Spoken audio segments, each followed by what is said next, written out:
OFC Podcast Radio. This is me. Welcome to OFC Podcast Radio, where every beat, every word, and every laugh is a celebration of our journey. Join Gina the Great, your joy curator, Farrah Hammond Freeman, the head honcho, and me, Queen Kaya, your soul sister. Stay tuned for a dose of melanated excellence right here on OFC Podcast Radio. But before we do anything else, we're going to bless our show and the kings and queens listening. Grand rising, beautiful people. I am grateful to life, grateful to God, our creator, and grateful to our ancestors.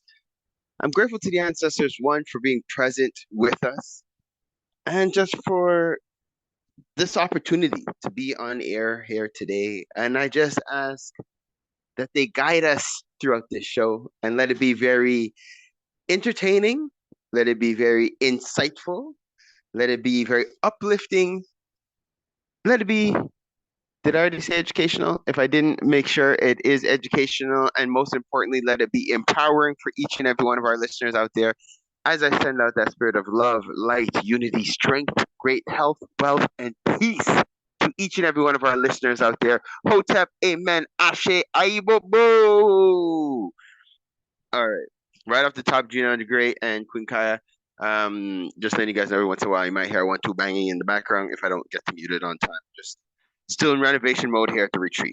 All right. Okay. Well, let's make our best efforts, shall we?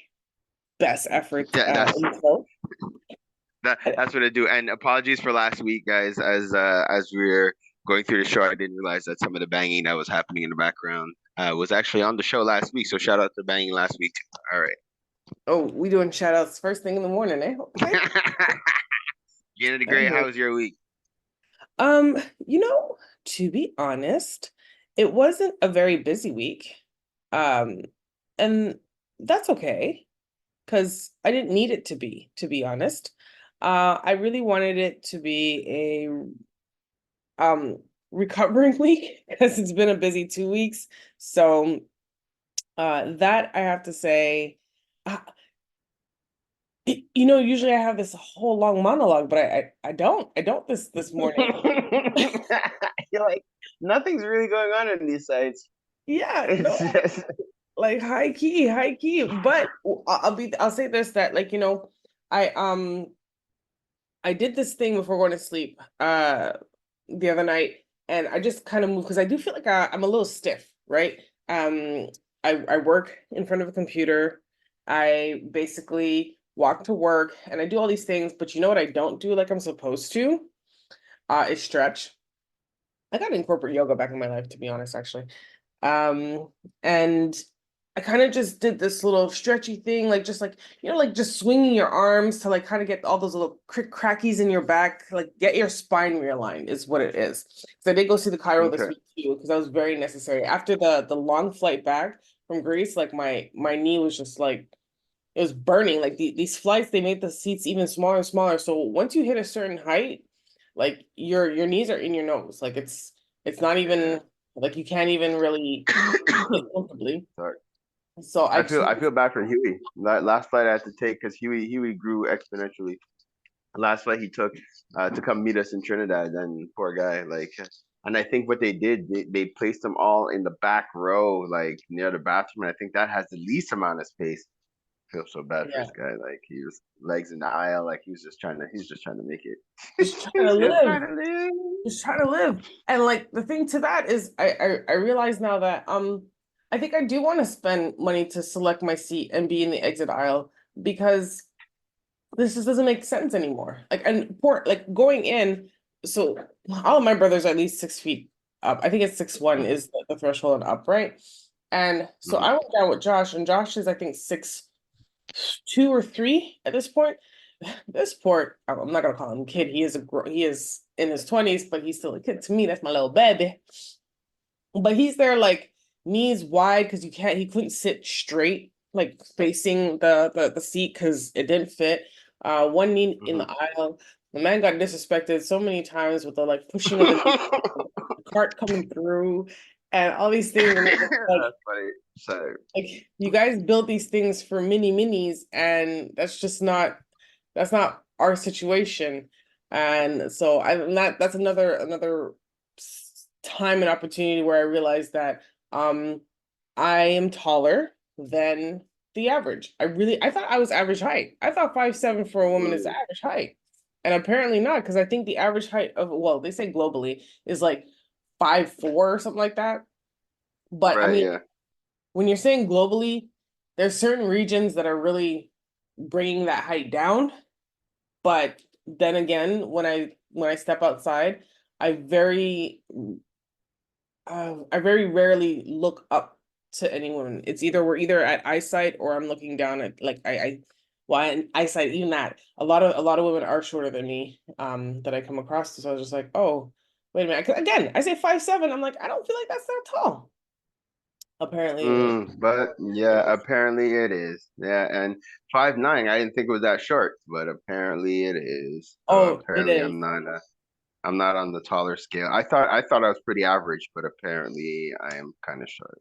Well, from a Canadian perspective, I do think that's kind of average. From from what is considered tall, though, it's definitely not. Sorry. I'm so Thanks, sorry. thanks, Gina. Thanks. I'm so sorry, though. Yeah, I'm so yeah, sorry. yeah. But other than that, well, mind you, my week's been quiet. I had to like recoup because the weekend I had of birthdays, soccer tournaments. Let me tell you something, okay? Because I was in Toronto. We had a soccer tournament. My nephew had a soccer tournament. That was at 7 a.m. We had to be there at 7 a.m. in Hamilton, like 45 minutes away from where Jen lives. So we were up at like Mm, 5:30. I did not like that. I know that's your norm, Pharaoh, but yeah, it's not mine. Because that's it's not, regular. yeah. No, and like because his first game was at 7, we had to be there 15 minutes before. So like I didn't appreciate how early that was to get up and get um I was gonna say 3 kids ready, but really it's 2 because my nephew's 12 and he's gonna be 12 and he can handle himself. But Mhm. maybe sure did not appreciate me trying to get him dressed while he was sleeping. He was thoroughly mad when he woke up, Mm, thoroughly upset. And I was like, oh, this is how we're starting this. Awesome. mm. But all that to say is that all it takes, if you have insomnia, all you need is a weekend at my sister's and you will fall asleep at 10 p.m. every night. That's what it do. Yo, You but know, no, but I try to tell people. I have some people who tell me they have a hard time sleeping. I'm like, yo, like the discipline is one to really set that alarm for like 4:30 and get up at 4:35, even if you haven't even slept good the night before because you have insomnia. Force yourself to get up and start doing things. Take a shower, get your body moving, get your day going. I guarantee you by 8, 9 that night, if you are not knocking out, then you yeah. definitely have a real problem. But You Well, need insomnia stimulation. is usually a real problem, though. That's the thing. It's not if mhm, you can set as many alarms as you want. You guys know I was insomniac for the last year, due mhm, to some trauma and PTSD. But I just was able to recalibrate and stop going to bed at 5 a.m. So mm, I understand exactly what you mean, but I think that thing that it has something to do with something else. It's like you ever get ready to go to an event, you have something, and you know it's important. And at 8 o'clock at night, you're like, I'm going to bed at 8 o'clock. And at 2:30 in the morning, you still up. Like, I know I gotta go to this event at 6 a.m. Why can I not go to sleep? What is wrong with me? I know I didn't take drugs. What is wrong? You Mm. just mm. can't, but sometimes it's just something, that's just looming there. So But it yeah. is the mind being overactive for sure. And the reason why I'm saying if you're around a lot of kids, because my sister has 3 kids and like the amount of this one has soccer now, has piano, has this, gotta do homework, blah blah blah blah blah. By the time you hit that bed, there's no more time for thinking. There's no more time, like the fatigue shall take over. And as I have Facts. no more time, I don't even like because normally when I'm home, after work, everything's kind of just like smooth sailing. And I'm like, okay, I'll watch this show and then another and another and another. So I'm still stimulating and I'm going to sleep with this in my mind. By the time I'm at her house, I don't even have time. I put on the show on time. I think I had to keep one eye open to try to continue watching it. Just kind of like this is just my little Mm, piece of of taking my mind off of it, and my body was just like, "Who you playing? Go to sleep." And so that's just my little tidbit. That was my week. Nothing crazy. Oh, and thank you, son. Thank you, son. This vitamin D is just giving me life. I'm not gonna lie. Like, I didn't know how much I missed it. I think we didn't have a really great summer last year, so like I appreciate it coming with all its force in May. I appreciate you. Please stay and keep it pushing for the summer. Kai, how was your week? Amen to that. I take that. I receive that and multiply it, honey, because the year before that we didn't have a summer either. Remember, we missed all of May. That was wild. No, lie. Yeah. We missed all of June. It was like hot for like 13 days in May. And then June came and it rained the entire June every single day. And so it really messed up the summer. So I'm very grateful that the sun has risen every rising and woke my behind up and said, "Come on, let's get some things done." This week, I don't know. I went through some things and I'm still going through it right now. The life of an entrepreneur and a self-employed individual sometimes can look a little rocky, a little crazy.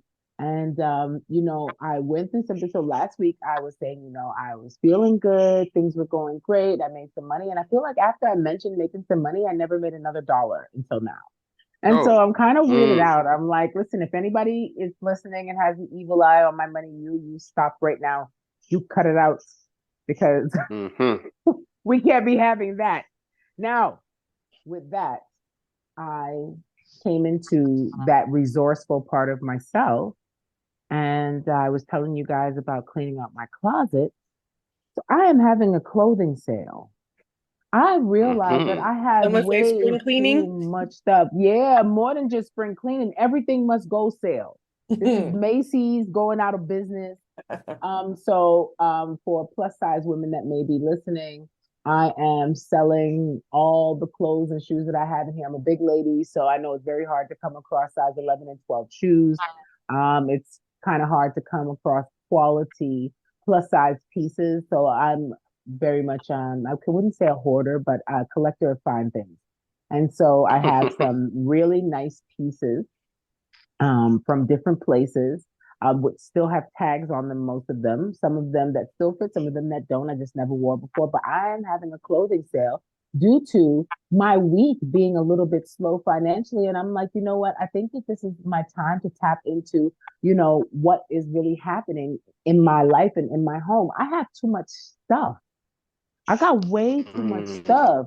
And so I realized that may be holding me back from being able to make space for some new things. So I'm going to start getting rid of some old stuff and see how that works for me. I'm going to give away some stuff and I'm going to just and it's really going to be a serious sale because I'm not even selling it by item. You can make up a bag for $20. So I have so it has to be like you doing garage sale, like this is on site, or are you posting some stuff like on Kijiji or Marketplace? I just posted a post on my Facebook, but I am going to make a little Marketplace post and put it up. And I probably should put it on Kijiji because I have so much plus size clothing. It's crazy. It just got to go. So, so this week, I'm encouraging everyone again to clean out your closets. But this week, I encourage you to go through your cottons and your linens and keep those, and your wool and keep those.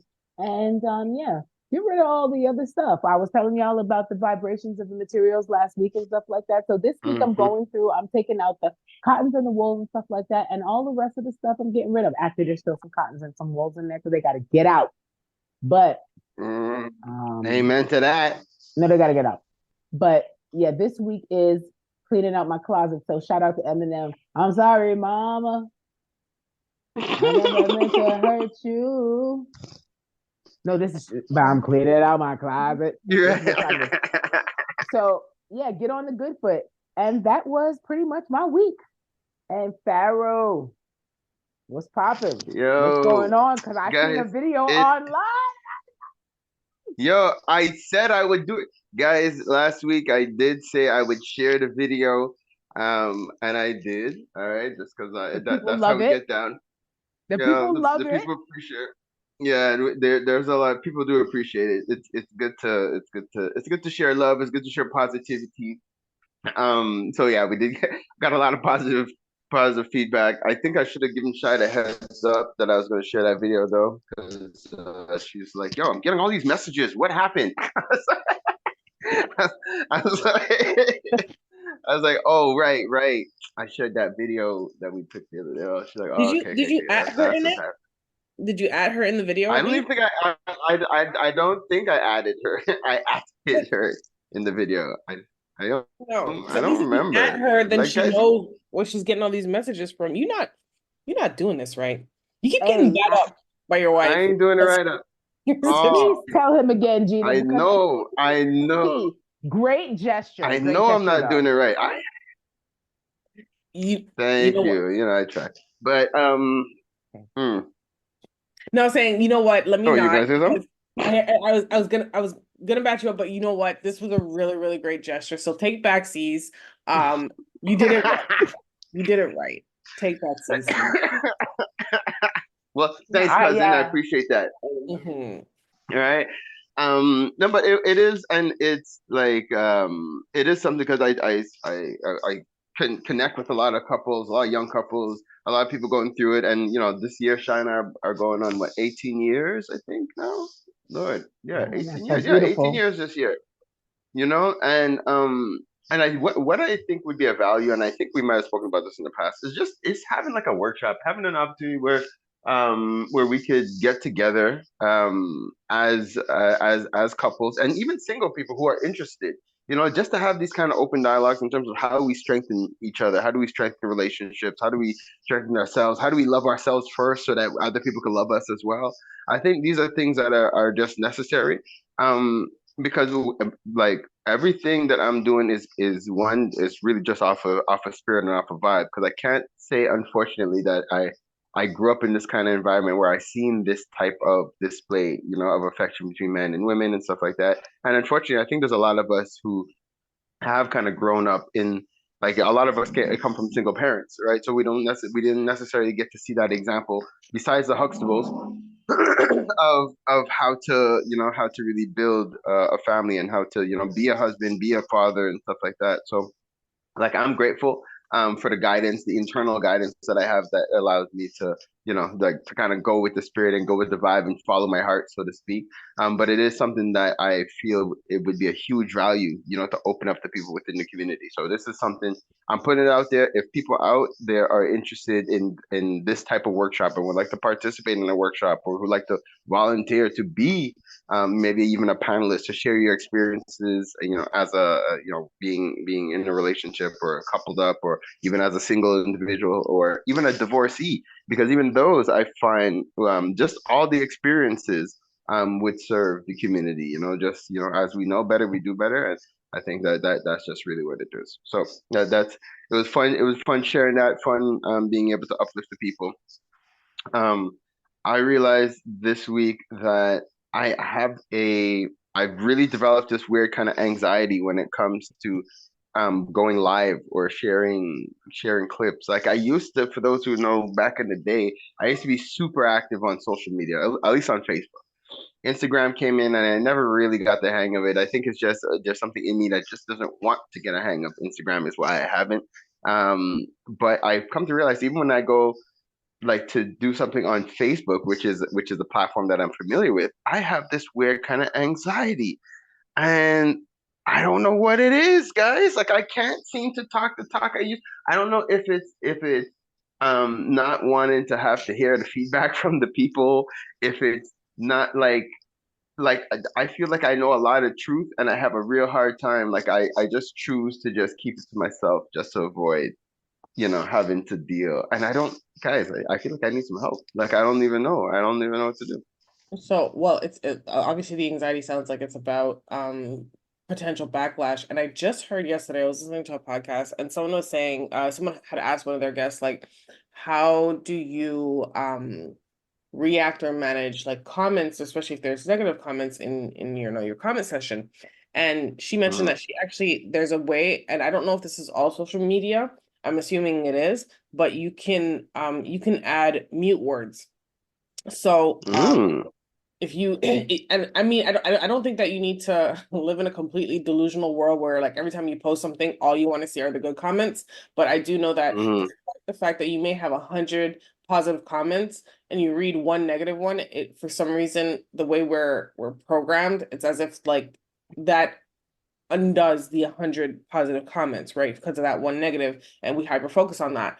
But if there's certain things that you, for your own mental health, that you want to mute because it's just outright hating and just someone who's not even trying to be constructive, then there's ways to do that. Now, what words to mute? I'm not quite sure because I'm not active on social media, so I don't necessarily get negative comments. But if you go back to the history and you look at any of the comments that you've had that really triggered you, identify what triggered you on that and try to mute those words so that we ain't no punks, man. It's not about being a punk, Kaya. Because Kaya's already, she's ready. She's staying already. She's like, I'm ready to fight. You comment, I'm coming back. You go high, like you go low, I go lower. But for your own mental health, you have anxiety to it. You can do that. Yeah. I feel you, P, but I really just feel like nobody ain't got no business saying nothing weird to you, right? So if they do, when they do, you just send them back. Like I tell people, you gotta teach you like I teach the kids. You not remember your middle finger? They got an emblem for that in your emojis. Use it. Use your middle finger. Use the middle finger emoji. Fine. I'm gonna, guys. Next week, I'll have an update for you. Maybe this week I'll get back to being a little more comfortable and just sharing and just seeing. Yeah, and I'm sad that people were able to make you feel that way. Gosh. Yeah, I know. I'm sad for myself too, because like I'm not sure if I'm sad for myself or sad for the people. I used to have a lot of good insight to share, but it's just like I just got so tired of having to like almost like justify. But again, at the same time, I don't mind communicating. I don't mind having conversations with people and whatnot. I think it's just. I just got annoyed with just always having to justify. But you know what? I'm gonna take both of what you guys are saying. Both of what you guys are saying. Yeah, and you don't owe them nothing either. You gotta remember too, you don't owe these people nothing. What you doing them is a service. So if they start that up, well, sorry for you. Sorry for you. That's the truth. A lot of people just wake up with a problem for every solution. So no, it's not your problem.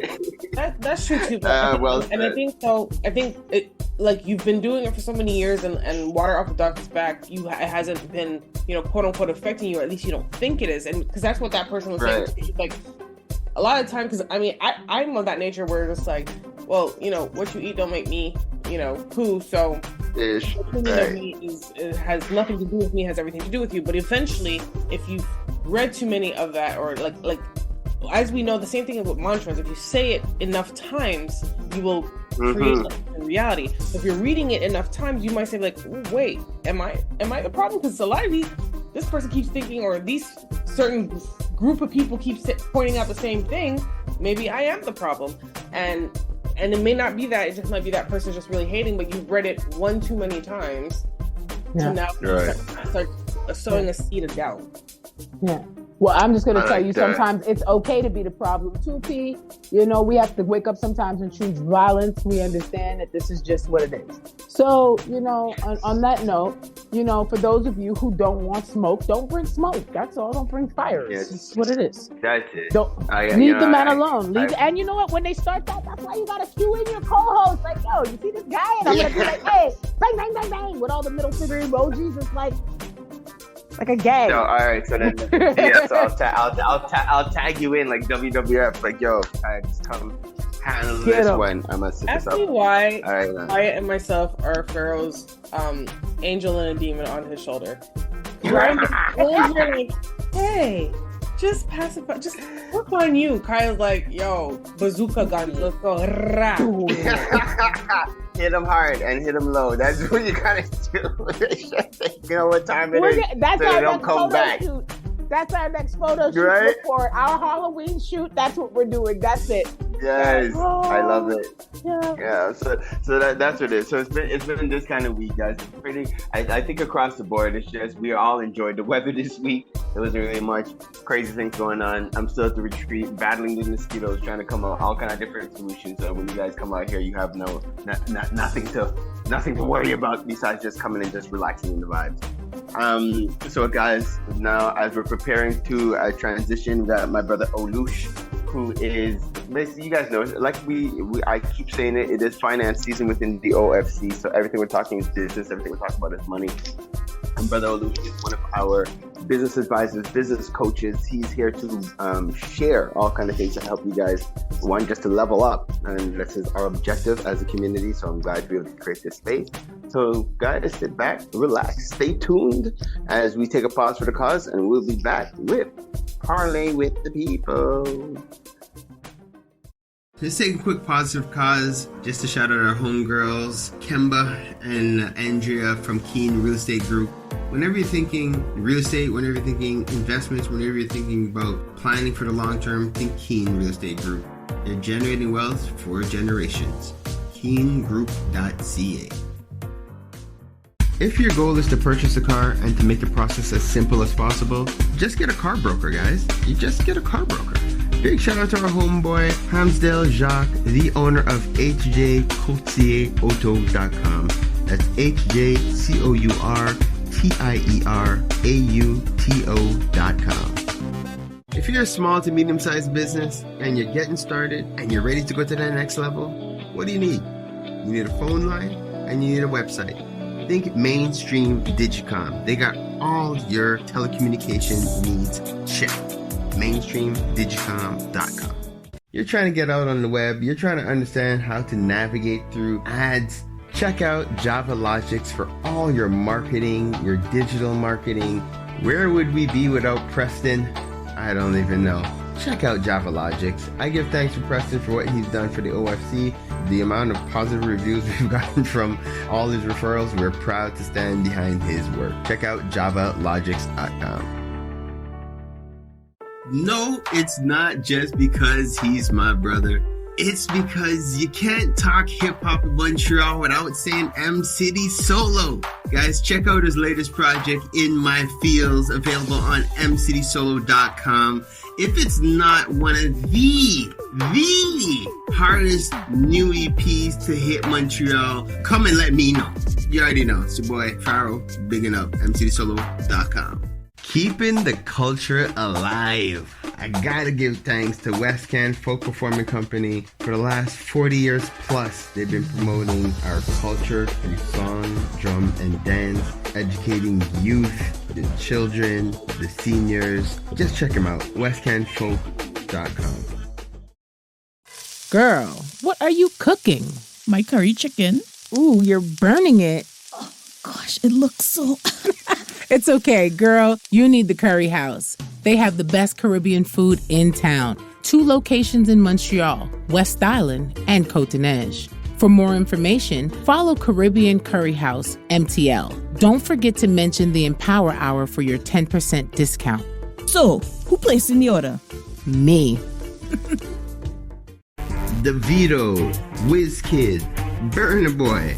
Those are just some of the big names that's blessed Montreal thanks to Afrobeats Montreal. Definitely check out Afrobeats MTL for all concerts, show listings, everything that has to do with Afrobeats in the city. Check out Afrobeats MTL.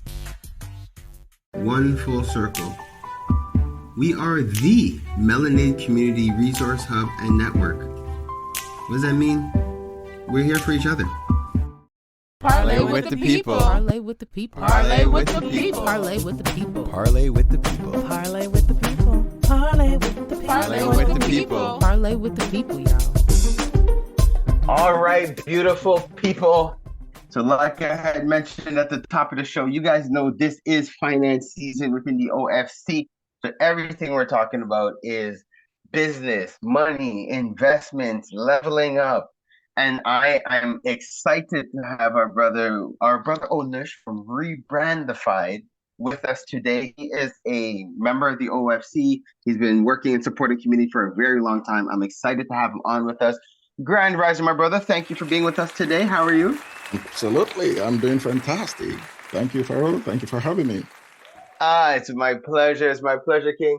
The basically, first of all, I have to say I thank you for what you're doing because you are I almost want to say the juice that most business owners need to be able to get them to that next step. Like when they start up, a lot of times we have a lot of business who get started in business, but they lack some of the fundamentals, some of the key the key, call it tips and tricks, just the key fundamentals to be able to bring their business to another level. Right. So I thank you first off just for what you're doing. But now before we dive into the actual business, everybody knows how I like to get down. I like to create an opportunity for our guests to be able to connect with our listeners. So before we dive into the business, Brother Alush, please, can you introduce yourself to the community? Yes, absolutely. Okay. My name is Olush Eleboda, and I am a mindset and business transformation coach. Now, what that means is I help my clients rediscover themselves, get on stock, and then grow their businesses online using digital marketing solutions and AI automations. Now, that's a whole lot packaged into one, but yes. but the thing is, you said all the right words. You said all the right buzzwords. Packaging it as one and using AI to level up. Absolutely.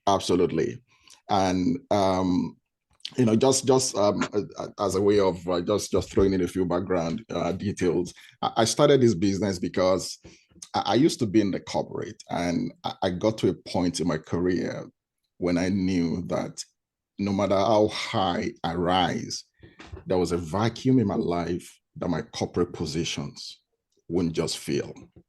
And I had a senior management role at a Fortune 500 company. I was doing pretty well, but I knew it had to be more than positions. My life had to be more than positions. And I made attempts like twice to quit my job. And when it came to the date that I had set to quit my job, the courage just left me. I couldn't take that decision. I know, okay. I'm like, I go back again. I'm like, no, I have to do this, and then I'll set another date again, and the date will come near. And as you would expect, fear creeps in, and which is one of the things that I realize also paralyzes people. And I'm going to talk about that briefly. So, but eventually I took that decision about 3 years ago. And And sorry, I have to say the fear, because when you're looking to leave the job, you already had children at this point, right? You have a family. Oh my goodness, I have 4 kids. I'm a 100% family man. I have 4 kids. So all imaginable thoughts that you can think of, swept through my mind. The fear of unknown. What happens? What if this business fails? And all of those things. I had my moments. And that's the thing about fear. It has a very nice way of just reminding us of all of the things that could go wrong, and then keep us paralyzed, unable to take actions. But growth always lies on the other side of fear, and it lies outside of your comfort zone. I had built comfort zone around my corporate job over almost about 20 years. And it became so comfortable. One particular experience that I think became the turning point in my life, where I was like, my life had to be more than this corporate job, was an experience in 2015. You will love this story, by the way. It was an experience in 2015. I had been hired 4 years prior to 2015, which was 2011, to come turn around the business of a branch of a bank that I worked in. So the branch had existed for almost about 5 years. They had hired about 4 managers to turn things around, and nothing just worked. And then they reached out to me, apparently having heard a few things about me. So I took over the branch in 2011, and then I had a mandate to turn things around within 1 year. And I worked with the same team, and then we delivered that turnaround in 4 months. It was phenomenal. It was an experience that reverberated through the bank. So we sustained that growth over 4 years until 2015, and then there was a twist in the market, and our growth dipped, profit plummeted, and then we could no longer sustain the growth that we had carried on for 4 years. And one of the biggest lessons that I took away there is that you're only as good as your last win. Yeah. You're only as good as your last win. Yeah. I was a management boy, and people love me, but it occurred to me, and suddenly it dawned on me that it's your results that people actually love in the corporate setting. Yeah. So 2015, things turned around, and then we could no longer sustain that growth, and I was fired. Wow. Yeah. And I had built my entire life on my corporate positions. I had an official car to myself. I had so many privileges, and they all disappeared overnight. I got a call on Sunday. Monday, I was to vacate my office, and that's it. Wow. And that just shows, and again, that just shows people that no matter how much you feel you're dedicated to your company and your company is dedicated to you, unfortunately, brothers and sisters, you are a number in their system. You're just a number. You're just a number. So that experience opened up a new chapter in my life. And then, but there was one strategic action that I took, which I think is worth mentioning. After I got a call on a Sunday evening, I called my wife to the room to break the news to her. And I told her, babe, I have good news for you. I have good news. I like the way you started this. Yeah, I have good news. I have good news for you. Yes. And then, she looked at me with a smile and said, yes. And I said, I had just been promoted.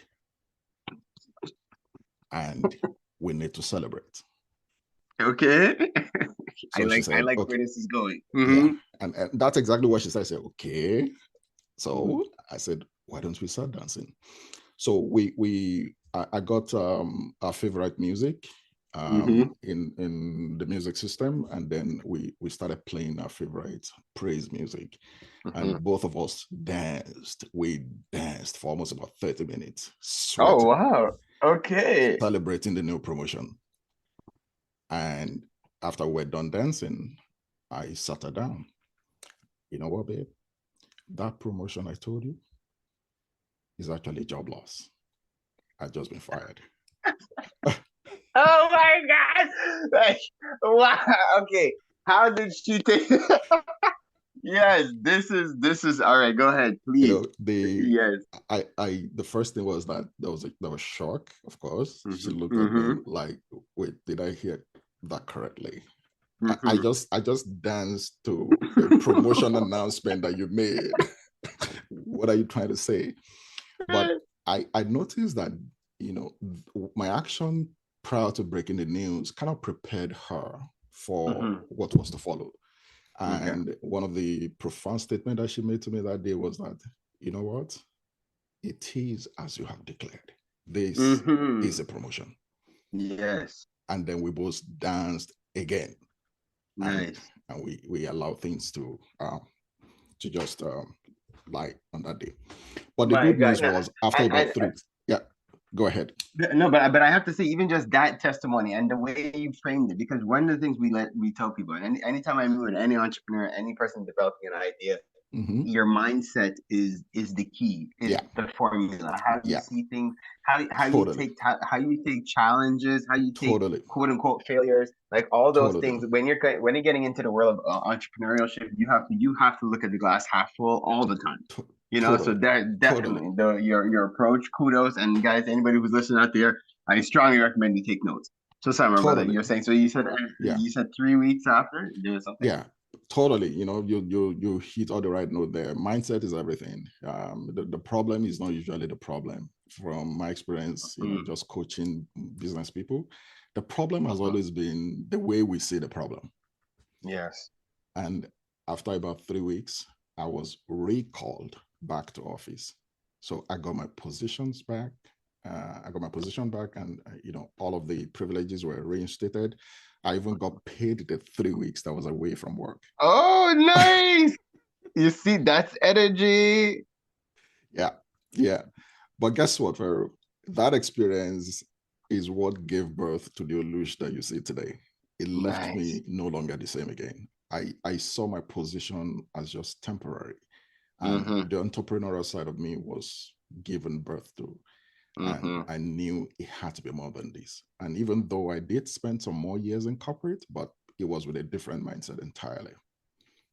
It almost reminds me of the Rich Dad Poor Dad, where it's different when you're working your 9 to 5, knowing it's your means to your next phase, opposed to this is your end all. Yes. Right. It really makes a world of a difference. And again, I strongly encourage people, like as we're going through this, guys, take notes, see yourself in the conversation. Where are you at in your life experience in terms of where you want to go? Are you where you want to be? And we have to start looking at things differently. So let's transition into the actual business that you have created now. Okay. So I run a coaching business, and part of my offer also include digital marketing solution, whether it's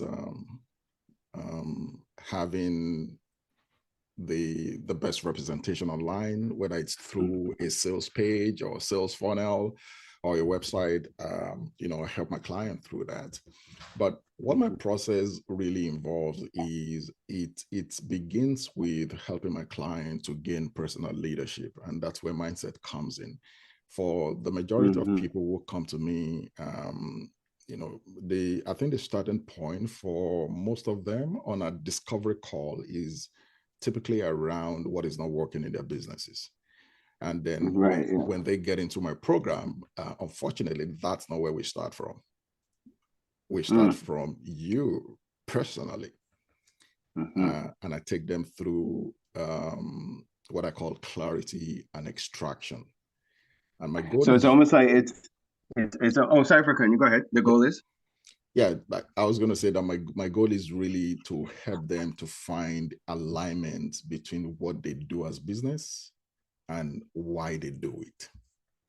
You see, I love that. And what I also like is that you're addressing the actual root cause and not just a symptom.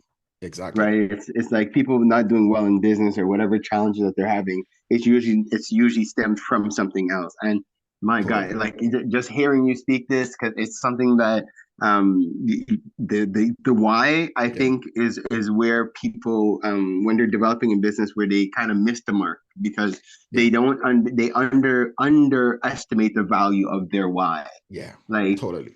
Anybody in business has to know that your why is what actually will make you wake up at 4:30 in the morning to run the business. The why is what will have you stand back up after you've been knocked to your knees on more than one occasion, right? It's like that. It's the why that does something. So yes, totally, absolutely.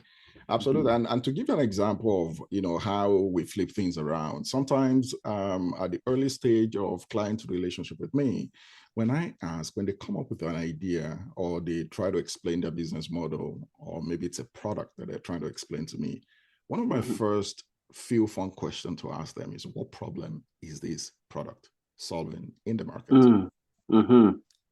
And I promise you, less than 2% of the people that I've spoken to at the early stage of our coaching relationship have never been able to answer that question.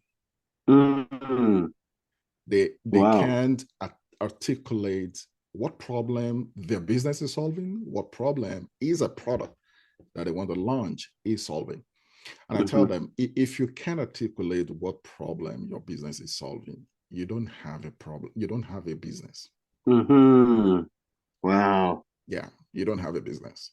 And I don't care no matter how good it is to you, no matter how exciting, no matter how passionate you are about the business, if it's not solving a problem, you don't have a business. Wow. Well said. Jeez. That's even just said it to me. I'm like, whoa, wait, in truth, like Yeah, and you could have something that you're passionate about, but what is the problem that you're solving? Like, is it Absolutely. because the person who has that problem is your client? Yeah. So if Yeah. you don't have any problems to solve, who are you selling this to? Exactly. Unless you want to be your own customers. Right. Exactly. If you're not going to You sell love to it so much, you're yourself. buying yourself. Right. Exactly. Not sustainable. But yeah, so that's it. Yeah. It recently, just last week, I was having a conversation with a client that I was on a call with. She's setting up a print on demand business. So she would take captions, funny quotes, and those things you print on t-shirts. And then she came up with this beautiful quote that she's very passionate about. And then she wanted to put it in her store, and I love the quote as well. But I said to her, why don't you try different variations of these quotes? In other words, you have one design that you're passionate about. You said that's your thing, and I acknowledge that. Whatever you're launching should resonate with you first. Yeah, no doubt about that.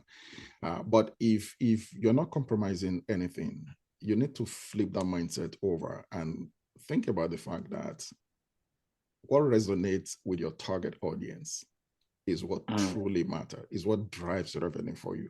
It's not what resonates with you. Oh, well said. So you have to think about what would my target audience, what would they love? And that's where iteration comes in. You need to test different things in the market to find that one thing that they love, especially in that kind of business. As I was talking to her, so and you see, and what you just said there, even the testing it out, people, it's like they underestimate, even like they're under the impression that they're going to launch a business. In 4 months, it's going to saturate the market. In 6 months, they're rich. They're retiring in a year. Like that's and the reality is just that market testing the market takes time if you're going to be genuine about it, to ensure that you put it out, get the feedback, get the results. What's that expression people say? Like in life, it's better to measure twice and cut once. Right. So it's better to take the time it takes to actually ensure that your market is going to receive what you're, and it could be as simple as changing a color. It could be just the fonts that you use. Totally. There's tons of different little things. Okay. So anyway, sorry, let me digress, because I know this is what you do. This is what absolutely. But you're so spot on that those are the exact actions we expect people to take. And the good thing about our world today, especially in the business landscape, is there are so many tools that you can use to carry out some of these researches without necessarily investing so much into physically, sampling the market or all sort of things that would have cost you money before. So, but you see, that's why there's the value in connecting with a person like you, because a lot of times when you connect people, like what your company does is what the average entrepreneur needs, because it will save them the time of doing that research. It will save them the resource, the money like that they would have spent trying different things. It's better to just invest the money, and like invest in a program that you have, because it saves them in the long run. And people out there, I'll tell you, the most valuable thing that you have is your time. If there's a way that by connecting with people who have the experience and have the knowledge, if you could save time and leverage their experiences, that's how you get a level up in this business game. Absolutely. That's the name of the game. So I know we have now. There's a workshop that, well, you run cohorts. So can you just as we're preparing to transition here. So first off, how does your services work, and what is the next opportunity people will have to be able to connect with you? Okay, so I typically work one-on-one with my clients. I have a premium coaching program designed for entrepreneurs who are stuck and have no idea what to do next in their businesses, and especially those that also want to leverage the online space to accelerate their business growth. So that's a 3-month program. It's called 100-Day Acceleration Coaching Program. And what we do is just we grind over 100 days together, you know. And by the end of 100 days, my goal is to get you and your business to the point where you look back, you can't even recognize where you started from again. Wow. Yeah. So that's the coaching program. But sometime late last year, I decided to also be able to give access to some of the things and experiences that I've gathered, tools and resources that I use for my premium coaching client, and expose people to it at a much lower price point. My premium coaching program ranges anywhere between 10 to 15,000 USD for 100 days. So, but I decided to take a good chunk of that knowledge and process and systems and tools and resources and package it into this amazing program that I also call 100-Day Acceleration Challenge. So it runs for a course of 100 days too, just like my premium coaching program, but with a slight twist. And then we scale down the price for that. And the goal is really to help people to compress time. You see, the problem that I see also is that most people don't need more time to get the idea of product to the market. They just need guided implementation. You know, yes. There's a verse of the Bible. I'm a Christian, so I'm going to use this verse that just reminds me of this over and over and over again. And that verse says that the labor of a foolish man wearies everyone. What that means is, if a man has no clue what action to take, what you just see him do is activity with very low productivity. Wow. There's a lot of action, but little movement. Yeah. Because he has no clue what action to take first, what comes next. Some people leave step 1 and they're running after step 5. Right. Some people are trying to build a business when they have not yet secured private victory in some very strategic area. And we spoke about mindset earlier on. Yeah.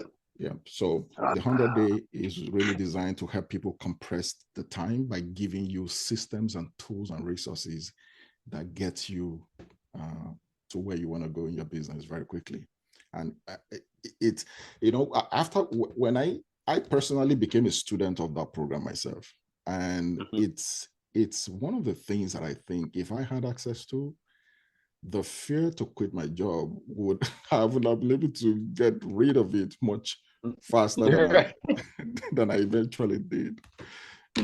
So, but of course, because you would have had the confidence, and that's really what it is. But again, not to drop a bunch of cliche taboos, but knowledge is power. Like when you do know, like you could function differently. You function with a different level of confidence, with a head raised high. Right. You know, because you know what you know. You're not guessing. It's not a gray area. It's not to be demystified. It's like, you know exactly what it is, and now you're just kind of following a formula, so to speak. Absolutely. All right. So now, and I know, because we had spoken a bit offline, so I know the sessions. So it's like cohorts, right? And so you have a group, and the group. So for listeners out there, there's a group that had just filled, but there's another one that's going to be starting up. So first of all, so for people who want to connect with you and who want to find out more about taking maybe the group course or even maybe the one-on-one, how do they get in contact? How do they connect with you? Yeah, but I think my phone number and probably email will be the best way to connect. And I know since we're speaking to the OFC community, it's easy to get phone number in the group, the OFC group, but for this purpose, my phone number is 438-920-6322. 438-920-6322. And then you can hold on a second, because I know our listeners, some of them are in the car, some of them are just pulled up. They're like, they're taking their phones out so they can jot down the number. We always got to give them a second. I try to give them a heads up to let them know that the number is coming. All right, guys. So this is that time. So let's repeat the number one more time, a bit slowly, so that they can get it. Okay, let's do it. 438-920-6322. 6322. Perfect. And the email. And you could shoot me an email at hello@rebrandified.com. Simple enough. And everybody, as you guys know, members of the OFC, definitely you can reach out to the OFC if ever you had missed anything and you want to just connect with our brother Olush. It's our pleasure to be that bridge and to connect you guys. You could always check out our directory as well, ofclink.com. You just search brother Olush, OLUSH. His profile will pop up and you'll be able to connect with him through the platform as well, because this is what we do. So, my brother, it is, in terms of what you're doing for the community, the timing couldn't be better, because we are a lot of people that recent wave that we went through with the COVID and stuff like that showed people how, sorry to say, indisposable they are, or how the fact basically like they are a number in their system, in their structure, in their companies. A lot of people who felt like they had long-time security realize that they didn't. And guys, the most powerful thing you can do for yourself is to get started in business, is to like become, I don't want to say become independent, but the goal is, yes, you want to be in control of your finances. You want to know that you are in charge of ensuring that there's revenue coming to your household and you're not dependent on anybody else to make sure that you and your family are fed. Right. Yeah, right. And maybe even beyond revenue, right? Beyond making money, which is fantastic. It should be one of the things that should serve as motivation. Is, beyond that is also the place where you come to and realize that life is not really about how much money you make. And your job you'll probably get to a point on that job where you also come to that realization that it's not just about the salary. It's not just about the position, and it's about getting to that place where you want to make your life meaningful. You want to contribute. You want to matter. And I think that's a very delicate place. And it's a place that it takes some people the entire lifetime to find.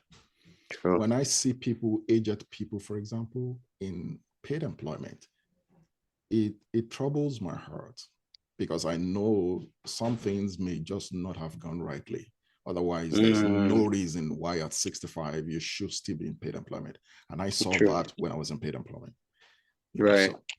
So well said. It's about discovering yourself early and knowing that there is no stage of life that you get to that fear doesn't show up. So you have to know how to master your fear and crush it and take the action that will actually give you the life that will make it meaningful, and then you can leave a legacy as well at some point.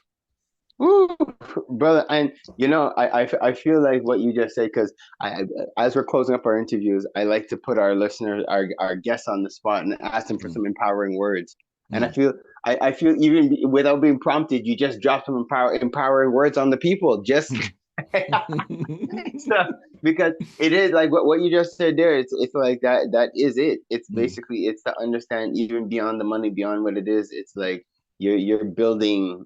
It's like you're building yourself, you're building your legacy as well, which is huge. So now I don't know, would you want to use that as your empowering words, or do you have some actual final empowering words you'd like to leave with us? Okay, maybe I should expand a little bit, and that would be my empowering word. Expand a little bit on the subject of fear, and I feel that that's one of the things that I know always come up in my preliminary conversations with most entrepreneurs, especially when I begin to ask questions. Have you thought about this? Are you doing this? Some of the responses that I get kind of echo the fact that fear has been one of the biggest issues that most people face that paralyze them from taking action. So, I began to develop some tools to help my client to be able to handle fear. And in developing that, I came to the point where I categorize fear into 5. And I think if I look over the time that I've been in business and interacting with entrepreneurs, most people would have fear showing up in one way or the other within the boundaries of these 5 phases of fear, which is what I call it, the 5 phases of fear. And the first one is probably one that you would be very familiar with, imposter syndrome. And a lot of people face that. Yep. You feel like you're a lie. Like, yes, it's like what you're doing, you're a fraud. Like what do people like, yes. Oh my goodness, you have no idea how often this comes up in my conversation with people.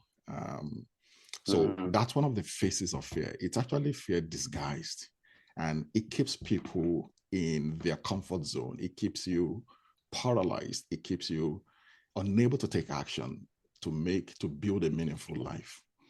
The second way that fear shows up is what I call disease to please. You attempt to meet everyone's expectation except your own expectation. And then you experience burnout. Wow. You miss opportunities and unable to focus on what truly matters in your life. The third phase is paralysis by analysis. It's the fear of making the wrong decision. And then you're crossing all the T's and dotting all the I's, just trying to make it perfect. And I challenge my client that if the first iteration of your product is launched in the market and it's perfect, it just proved to me that you were late getting to the market. The first version of your product, if it's perfect, then you're late getting to the market. So be prepared. The first version of your product is never going to be perfect. You perfect it as you launch over time. And then the fourth one is perfectionism, which is something that is very, very popular. The fear of launching a product or service that is flawless, and then you're tweaking and all of that. And then the last one is comparison syndrome, which is the fear that gets you to the point where you're comparing yourself to those ahead of you, except that you don't compare yourself to those that you are ahead of. Oh, what that expression, comparison is the thief of joy. Yeah, it's a thief of joy. Yeah, exactly. Because while you are in chapter 1, you're looking at the guy in chapter 5. And you compare yourself to the guy in chapter 5. And when you get to chapter 5, you're also comparing yourself to chapter 10. And while there is nothing wrong with you having role models, having people who will stretch you, sometimes it could paralyze you and keep you unable to take action because you're just looking at everything that is missing in your life. Brother, now, you see, thank you for that. Yeah, I actually could leave the listeners with some empowering words and round of applause, King. There was though no true words have been said. Shout out to Queen Kaya, who loves to say that. Because those 5 points in terms of looking at fear from all those different perspectives and how to overcome those, that is empowerment. Right. Just taking a step back and looking at it from that perspective, not being in it, but being able to take a step back and see the symptoms, see what's happening to navigate differently is huge. Absolutely. My brother, this has been an exceptional time. I thank you for making the time to be with us this morning. It is something, like I said, and I've been saying, knowledge is power. It's the time that we support each other. It's the time that we leverage the strengths, leverage the community that we have, leverage the connections that we have, guys. As you're listening to this and you're in business, you're looking to develop, you have an idea that you're developing, you want it to go to another level. Now you know exactly who to reach out to and who to connect with. King, this has been an awesome parlay with the people. And again, I thank you for blessing us on OFC Podcast Radio today. Absolutely. Thank you too. It's been an exciting time. This is Queen Kaya, and welcome to Kaya's Jambalaya. Come in, take a seat. Let me cook. Woo! Listen, the show is on fire today. And this is another episode of Kaya's Jambalaya, and we need to get into some real things. Now, last week we talked some real positive stuff and just talked about, how to get yourself together, get yourself in order. But this week we talking about gossip. That's the time it is. We're talking about the tea. We need to address some things because there's things happening. Well, Now, according to what Gina said last week, gossip is good. So good. Let's do it. certain gossip is good, is what Gina said. Lord have Jay, go get.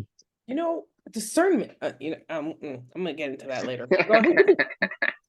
So now, when we got offline last week, we were bombarded with videos of different celebrities that are being ousted, outed, what you call it, what you want to. Everybody is in mother trouble. Everybody in trouble. Now listen, we got not just P. Diddy on the chopping block. They calling some other people to the chopping block right now too. Now we know they talked about Jay-Z getting ready to get called to the chopping block. We know Oprah been on the chopping block. Oh, but everybody is in trouble. Now, after we saw this video with P. Diddy, why did Diddy, can somebody tell me why did Diddy address the situation this way? He going to get he had mental health, he had to get some mental health experts and he had help and he got help. I am flabbergasted. Why who is his publicist? Who's his publicist? Is advising you? Your counsel is weak, Puffy.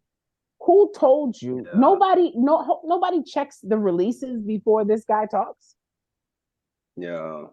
What's really happening? That was one of the worst apologies ever. Like I'm sure I'm not the only one who heard that apology and was more annoyed with the apology than anything. It was very. I wouldn't be surprised if his publicist dropped them. At this point, you got to do the hands up, backing out. Like I'm out. Like yeah, no, it's terrible. It's terrible. So I'm bordering right now on, what we gonna do with Puffy? What we gonna do with this guy? Because Puffy is laying it on the line now. It's some people's names that's getting called and some scenarios that's being brought up. I don't understand it all, but I just know that hot water, is on the pot boiling right now, on the stove boiling. I think he's going to do an Epstein personally. I think he's at a point. It's a thing. Like I do honestly feel like the next thing we're gonna hear is that Puffy has died and we can't find his body, or like he went on a boat ride and the boat is like I feel like he's gonna pull one of those, but then his ego and his narcissism is gonna make it weird, and he's like gonna pull a Jesus and be like, I'm back. Anyways, that's my prediction. Well, the crazy part about his apology is that on his page he had a pin like, oh, like all these allegations are false, and then here comes the video. So now, like, nothing you say is real. And now, because then you're gonna post that, but now your apology video after the video shows that you're a liar. It's like, oh, well, that was a dark time. I worked on it, and blah blah blah blah. We don't believe you. Well, we know that he has dark times often, so it just, but we're going to get him together because he has to get himself together. This is the truth. So I want to tell you my prediction. I'm going to tell you what I'm feeling, what I'm hearing. I'm just like, this is about to get ugly. So here's my prediction from what I've seen and from what I gathered. The person behind all of this, standing next to Cassie, is P. Diddy's own son. It's Kim Porter's son. And they even had to call up his name in some of this stuff to make it look like they had to tell him, like, this is what I believe. They said to him, listen, in order to bring your father down, I know that you believe that he killed your mom. In order to bring him down, though, you're going to have to participate in a little bit of this stuff so that you can get the footage and stuff that we need to get him for new stuff. Because all the other stuff that we have on him is old. So any new stuff. Shore son? I think no. Kim Porter's son, Quincy, Quincy. No, right, the one she had with no, the one that she got with Diddy. I thought she just had the twins with Diddy. Oh, she got 3 sons. No, she got 3 sons with Diddy. 3 kids with Diddy, don't she? She got a boy. Okay, because she had the one son with I'll Be Sure, right? Yeah, one son with I'll Be Sure. And then she has the other big son. I don't know why I can't remember his name. Okay, Christian belongs to Mina. That one belongs to We and then have there's another boy that looked just like Puffy. King Combs. Yeah, King Combs King. is right. It's That's Kim, King it's Combs. Kim's That's son. Puffy's. That's Puffy Kim's and son. Kim, right? Quincy. Okay. Quincy's the other one. I think you're talking about. Right. So King is the one who tweeted, "Where's my mama's laptops and cell phones after she got after she died?" True that. So they trying to say that they got some visuals and some audios of him doing some stuff with his daddy on the boat, but he needed to be present in order to get the new stuff. So he's not really doing much. He got to act like he's going along with it. But I believe that he is the reason he's going to bring Puffy. He's going to be the one to bring Puffy down because he believes that Puffy killed his mama. And they had to make it look a certain way. But the boy is going to make sure that justice is served for his mama. And he's doing whatever he got to do right now. And he had to be present for the new stuff because none of the old stuff holds weight anymore. They are not charging Puffy for none of that old stuff. They already said it when this video just came out. They let us know all of the videos, everything that they had from Cassie. The only thing that he can do is pay it civilly, because outside of that, they cannot charge him for any of the stuff that was done. But didn't he have like a whole song that he like coming at 50 or something like that? Like as in he had to act like he got to act like he's he got to act like that. Otherwise, his father is going to put him on the blacklist like everybody else. Okay. And so now they telling him, you got to play this role, boy. You're the only one that can help us, because right now no one else can't get close to him. No one else can't record him. Nobody else can't see what he's doing. It's only y'all. He only trusts y'all. And if he trusts you, then you're lucky. So this is how we're going to avenge your mother. And I think that's what they doing to the boy to make him give up the new information, because they got new stuff on Puffy, but they can't release it yet. Because if they do, they're going to know it's the boy who told it, because he's the only one present. I like this prediction. I'm like watching it. But if it is, the boy is a hero. That's the truth. But that's what I'm feeling like it's happening right now. So we're definitely keeping our ear to the street when it comes to this situation, because we understand that this goes way deeper than what we think. And like I was telling y'all a couple weeks ago, Puffy is actually saying that he's willing to give up everybody for his immunity, for all of the stuff that he recorded, and he's willing to give up everybody. So, we are looking at a very, very strenuous time in hip hop. We need to know this. And it's a lot at stake. But one of the other names that have been called up, we need to get into this. Why are they talking about Morgan Freeman? What? Stop it. After this thing came out, they saying that Morgan Freeman, they trying to Bill Cosby Morgan Freeman right now. That the same kind of scenario story, the same story that happened with Bill Cosby, they trying to say it's happened with Morgan Freeman. And they trying to sabotage this man. So we about to see some different things happen, but it's all kinds of names and information that's coming back from these files and this stuff that was released. And it's a problem. So, who else? Oh, there's a young lady by the name of Carmen Bryan. She had done some interviews a long time ago that they never let release. But these last week, after we finished the show, these videotapes were re-released of Carmen Bryan telling how Jay-Z destroyed her after getting her pregnant, and her not being able to have the baby for those purposes or whatever. And that pretty much Jay-Z, is behind doing some different finagling in the industry that stopped a lot of people's careers in that way.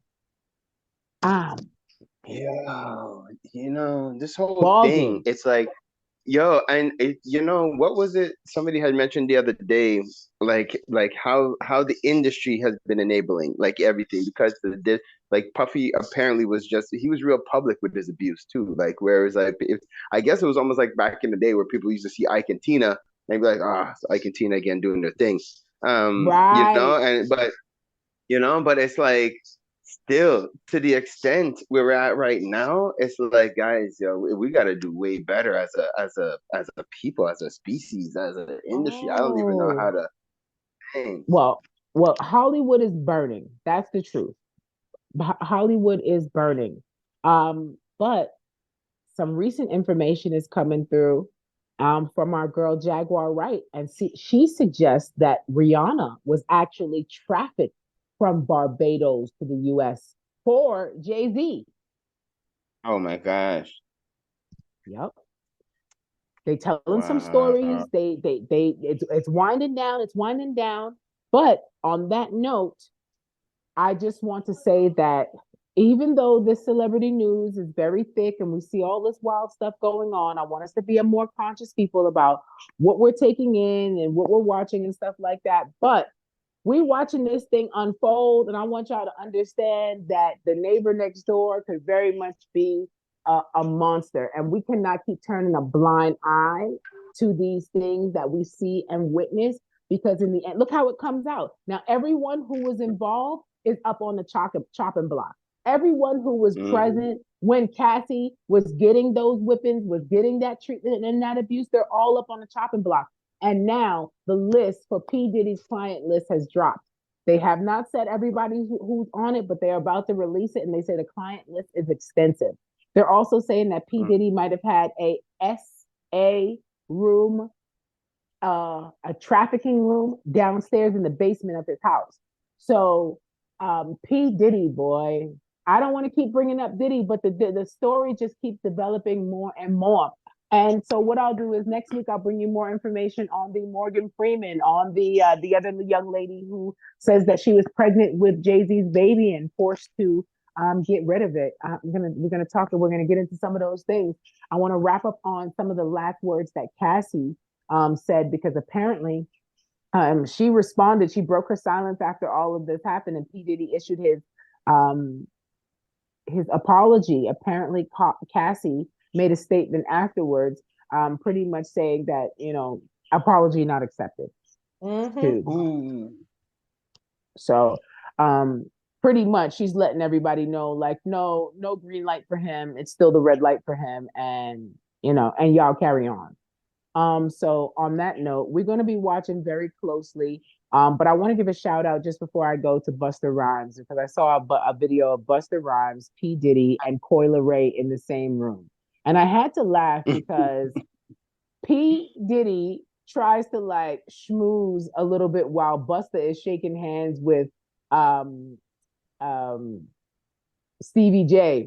And they got the cameras on them. And when he sees Puffy focused in on Coi Leray, he reaches over and takes the back of his hand and kind of smacks Puffy in the face like 3 times, like, hey. Like, and I said, stay away from her. You see this Jamaican? He's like, hey, dirty man, stay away from the little gal. And I love that. I love that so much. So big up to Jamaican Busta, because Busta said, hey, not on my watch, brethren. And this is I thought Busta Rhymes was Trinidadian. No, he's Jamaican. Oh, he's Jamaican. What? Yeah, I know you want to claim him. I know you want to claim him for the people. No, I know. I swear, I thought you sure? You sure he's not Trinidadian? Yes, I'm sure. I'm sure he says it. He says big Jamaican and all of that. Yeah. I think I was just trying to claim it from my youth. I really think. Amen. But that's okay though. You can claim him if you want to. The truth is that he belongs to us. Okay. Yeah. So it says here that his parents, Geraldine Green and Trevor Smith Sr., both are from Jamaica. There is no Trini in there. Yeah. It's, further back. So. Yeah, I got it too, Gina. Thanks. Oh my God. No, I just want to make sure. You know what I mean? I want to double check. You know me. I like to fact check. No, I know. So as Kaya's closing up her segment, I did read something that it wasn't even funny. I shouldn't laugh, but it was one of those things where I was like, yo, the internet has no manners, because when Puffy put out that video and he was talking about how he hit rock bottom, and then somebody commented, they're like, when did Cassie change her name to Rock Bottom? Like, I was like, no. It's like, people have no qualms, no quorums about themselves. But anyways, I thought I would share that for the listeners. It was we need to do better. All right, Kukaya, sorry. As you close up. That's all good. So keep your ears to the streets, and if you have any news or any gossip that you want to tell me that I should talk about on the show, hit me at Strong Firm Bottom, all one word, you guys. This is Kaya's Jambalaya, and welcome to the summer. Hot girl summer. And we out. You know what really grinds my gears? Actually, it's time to ungrind those gears. Let's get into some interesting facts, tips, and a whole lot of fun with Gina the Great.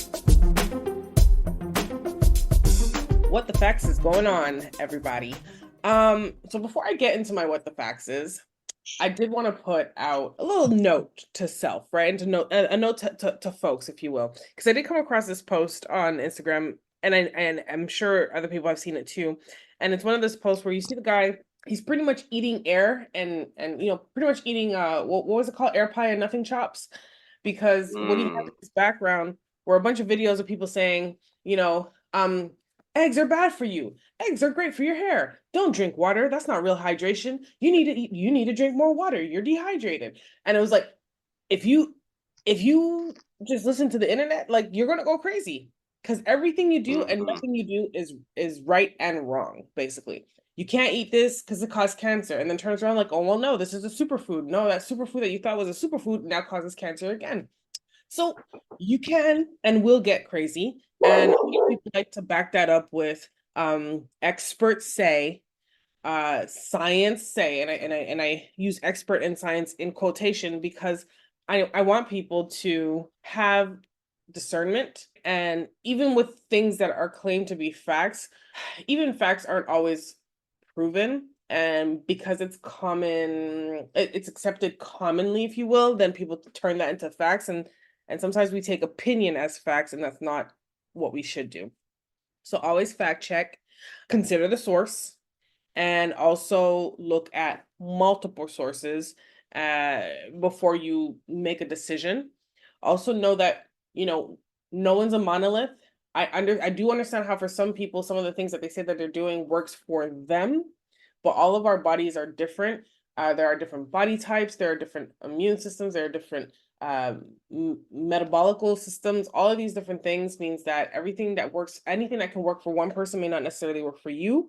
And if you listen to your body and actually listen to what it's telling you and how you're feeling and whatnot, it will tell you where you need to go. There are times where I'll have lunch and I'll be perfectly fine to run the remaining of the day. And there are times where I have lunch and I just want to take a nap. And something about that, we just think like, oh, it's the itis. But in reality, it's something that that you shouldn't be consuming at that point in time of the day, because it makes you tired, it makes you sluggish, and you shouldn't be tired or sluggish at 1 p.m. in the afternoon. So I wanted to say that because I know that every week I come with, some facts that I find in different places, but always have that discernment, keep vigilant, and always consider the source. That being said, I do have a video to share.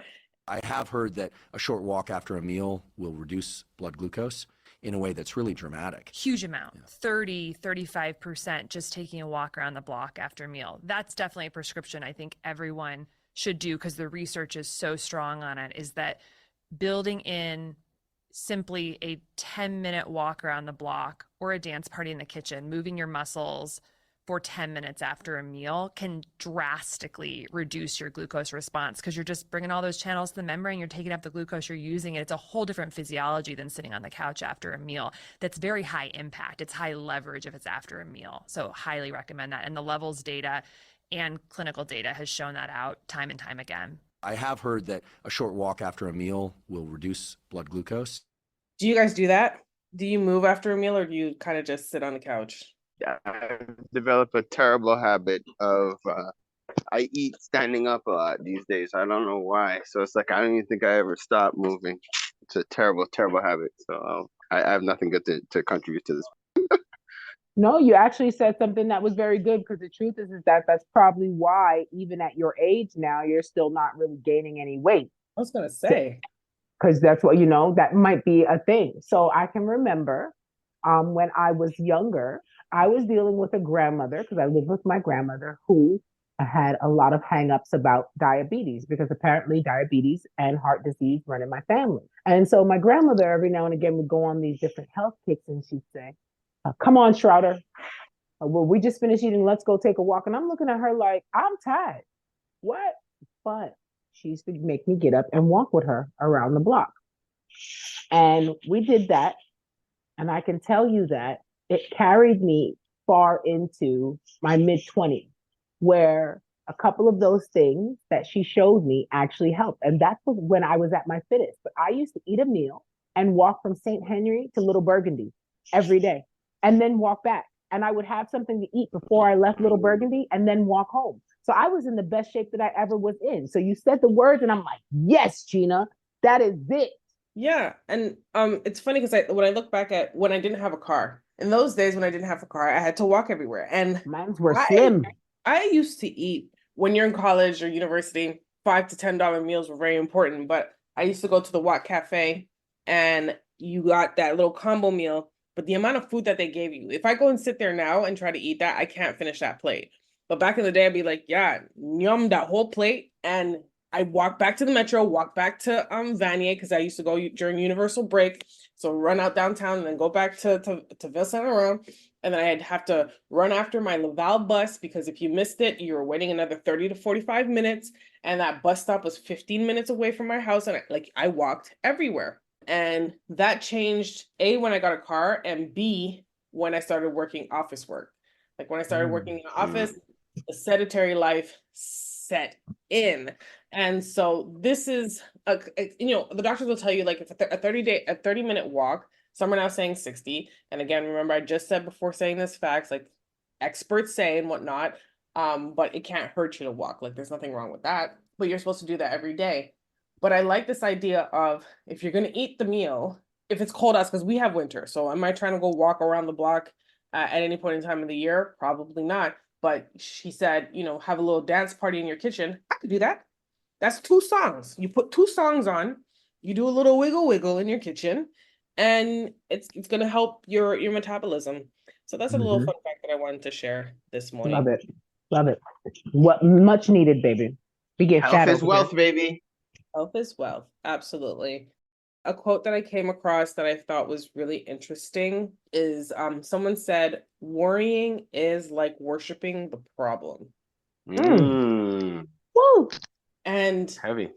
Did that come from the Bible? Because that was preaching. And it's funny because when I read it, I thought about my dad, because in the last few years, there's been certain things that occurred, and I'm just kind of like, well, like, Dad, how are you feeling about this? How are you feeling about that? And he's just like, meh. He's like, if I stop to think about it and be upset, then now I'm just here sitting upset, as opposed to, like, instead of worrying about what happened or what occurred, he was just focused on what to do next. And I'm just like, this man, I'm bothered. Also, because my father can or used to, I actually have to say, in many, many years, I haven't seen that side of him, but I think he had that self-awareness of, like, the flip can be switched and it's hard to switch off. So it's always best. It's kind of like the Hulk, right? My father's kind of like the Hulk, like, just like, if you get him angry, he'll Hulk out. And then no one really knows how to bring him back down. And you just got to hope he just brings himself back down. And so, like, I feel like in the last, I'd say even maybe a decade, he's kind of just like, you know what? I can't let it bother me. And I'll just, like, okay, that happens. If I can't change it, redirect the focus. I'm thinking of very specific situations in his case, and it was like things that were done that they weren't honest to him about, and like it messed things up. And he was kind of just like, yeah, like I could sit here and be mad at it, or I can figure out where do we go from here. And then what happens with that too is that now you have it in your mind, like, cool, I can't trust you for XYZ, or you're not my person for XYZ, or like I know not to do, like, situate like certain things with you. And I've kind of taken that approach with certain things where when I'm in that moment, I'm like, ooh, I really don't like this, but this is my lesson to not be in the situation again. So that I know not to go certain places with certain people, or trust certain people, or depend on certain people for certain things. And that way I don't find myself in that situation with that said person again. You got to live and learn. Okay. Yeah, 100. I like it. Yes.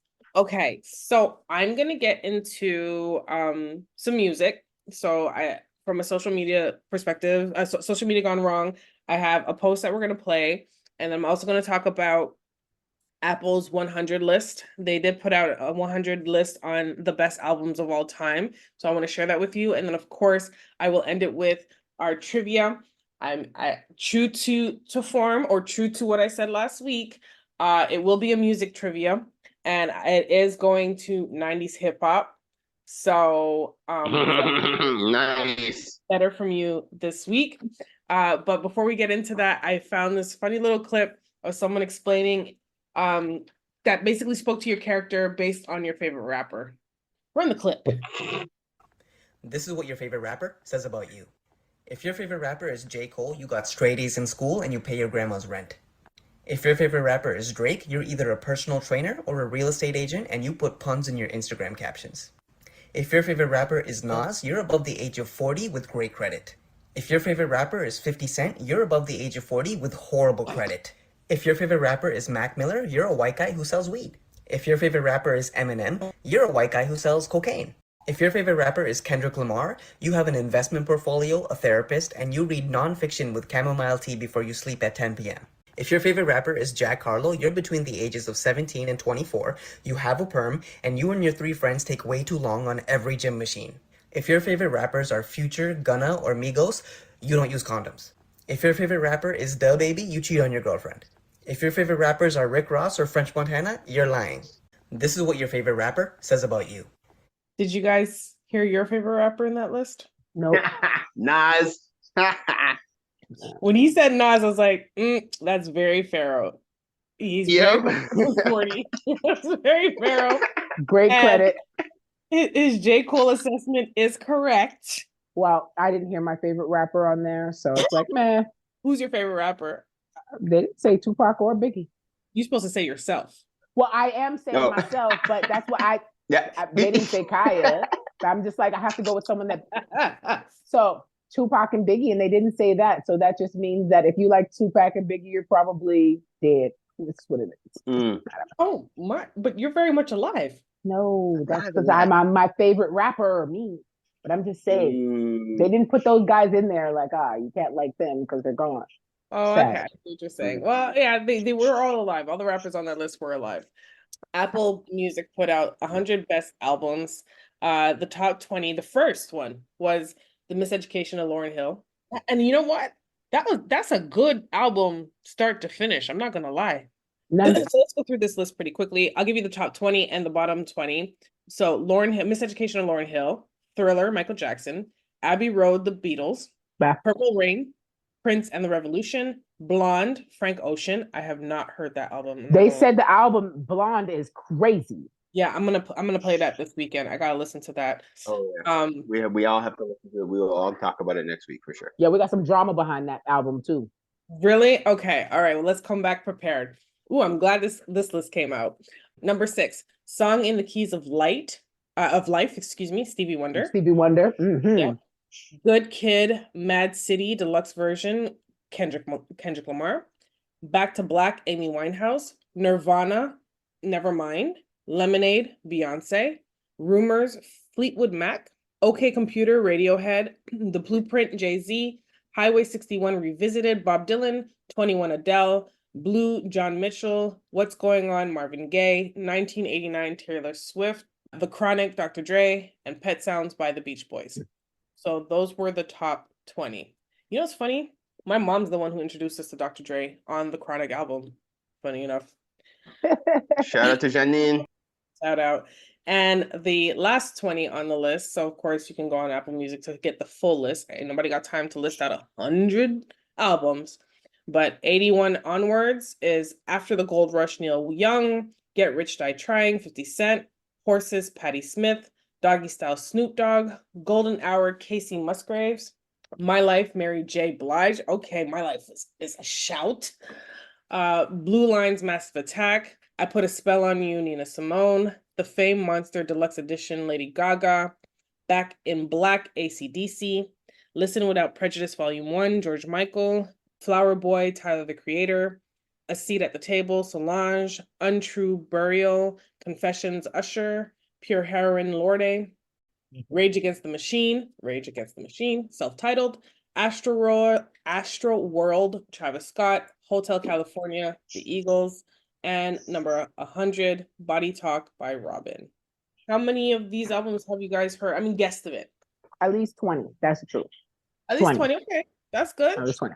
First 20 I might have heard. all of them. And in the last ones, I've definitely heard at least four. And so I was gonna go in the 15 because on some like, have I heard songs from some of these albums of some of them? Sure. Have I heard the albums? Probably not. But I think a solid 15 for me. You said what, 12 to, what'd you say, Farrell? Yeah. I said like 10 to 12-ish. Well, yeah, because I know I listened to some of the tracks, but I definitely know I did not take in the whole album. I was very much listen to the album, write down the words and all of that. You know, I used to that's how I used to punish the kids. You would have to sing. And so I knew all the lyrics and all the albums. So it was a big thing for me actually. So yeah, that was my punishment. I tell you, my siblings would be in the park like boom, boom, boom, boom, boom, boom. I'm like, louder. I mean, that's a passive punishment coming from you. And you know, it helped with the talent and stuff like that because we're always a musical family. So, but my friends used to say, do you really have these kids out in the park at 9 o'clock in the morning harmonizing? Yes, I do. Yeah, I'm Joe Jackson out here with them. I was literally about to say.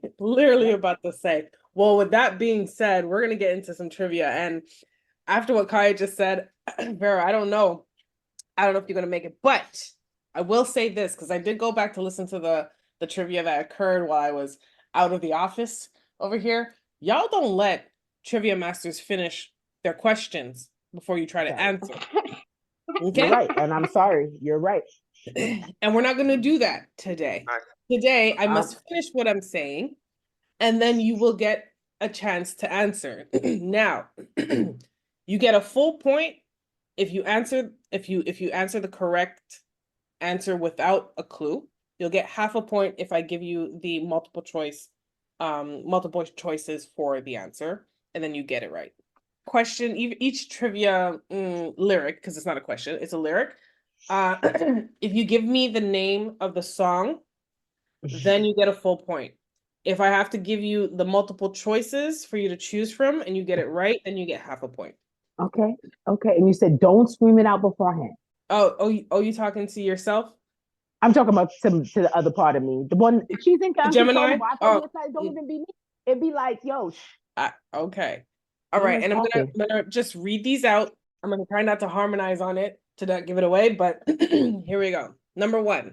As I walk through the valley of the shadow of death, I take a look at my life and realize that sounds like Coolio. Excuse me, sir. You have to wait. Before I finish. Sorry. Oh my God, I got hype. Sorry. Name. Can I say it now that he said it? Gangster's Paradise.